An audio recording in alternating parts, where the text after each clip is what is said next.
silip sa mga singit. Ay, bakit may aso? Daming ads! O, ibuka mo ng bonggang-bongga yan. Ang galing ko magbuka, no? Sanay eh. Ay, ano ba yan? So, ito na nga mga B, patapos na. Close naman ulit natin. O, diba? Parang bag-bag na ganyan. O, syempre, maglalagay tayo ng mga solidago mga B. Para kahit pa paano, may mga nakalawit-lawit. Alam mo, yung pampaganda tsaka pampa-artistic ng design. Alam mo naman, laking art angel tayo. At ito na nga. O, akala ko ba walang pera, walang budget? Bakit may, may pera? Arot lang, nangingialam ko, Komi. Naayusin na nga natin, nangingialam pa ako, no? Kailan merong florista talaga to.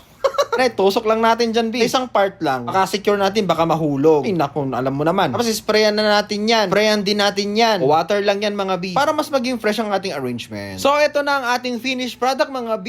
Ay, talagang for the go ang ating arrangement. Tipin mo yun, nakatipid yung customer natin. Super na-satisfied yung customer natin. Kayo ba, mga B, na-satisfied ba kayo sa design ng ating arrangement for today? Na-satisfied? Comment ng na-satisfied. Share na rin para sa GCash. Siyempre, mag-follow na rin. Lamang po. Thanks.